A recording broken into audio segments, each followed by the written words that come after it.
I really don't know how I feel about Static. This is the 2012 film directed by Todd Levin and written by Gabriel Cowan, or Cohen. And as a big horror fan and thriller fan, it was something I was looking forward to. I'd never heard of it, but it sounded interesting. And when it was good, it was really good. But there were times when it was just really dull, and I felt like the beginning was quite convoluted and the editing was just all over the place. The description from IMDb will help to explain this, and this says a couple facing marital problems after losing their child finds their life together further complicated by a mysterious visitor. At the beginning of the film, we have a kind of almost montage of life with their young boy, and it's very sunny and beautiful. These are clearly memories of the parents, and it was nice to watch and very creative and very well put together, but it felt quite out of not out of context with the rest of the film, but the tone just felt too different. If it had been quite a morbid and depressing memory sequence, then maybe. But I can see what they were going for. I just didn't feel like it worked well as the beginning of this film, as it did not set us up for the style of film or narrative we could expect. Once this mysterious visitor comes along, she's called Rachel, played by Sara Paxton.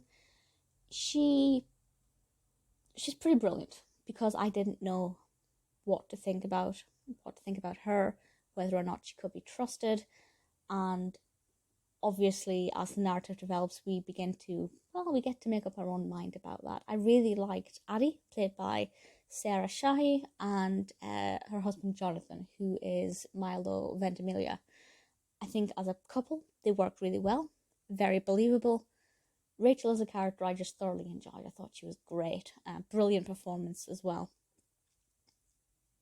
I think the thing that let it down was the narrative. Brilliant premise.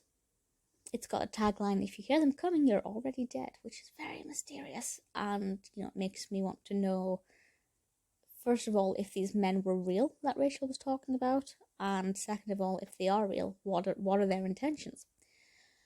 And I was intrigued, I was hooked, I was captivated, I really wanted to find out what happened. And that I really applaud, because a lot of horror films give things away instantly. And while they may use jump scares, or it may be atmospheric, you still know where the narrative is heading. But with this one, I didn't. It was intense, and I was quite excited to find out, the who's, the what's, the where's. I just think there were times in the narrative when it dipped. And when it did dip, I just thought, well, this is really boring. So it kind of went back and forth a lot, with being really intriguing and really thrilling, to being just dull and not a really interesting narrative development. And I know that's contradictory, but if you see it, I hope you'll know what I mean. It just teetered constantly. But thankfully, it teetered back up to being interesting enough that I was able to sustain a fascination with it. And ultimately, I'm really happy to recommend this. Static may not be perfect, but I think they did a lot of things right. Suspense is something they did very well. Very, very pleased with the level of suspense in this. Definitely driven by a mystery, the unknown, a pretty decent narrative. It doesn't use jump scares and everything. There will be a couple, but it's not how it's driven. Ultimately, not perfect, but still a pretty decent film.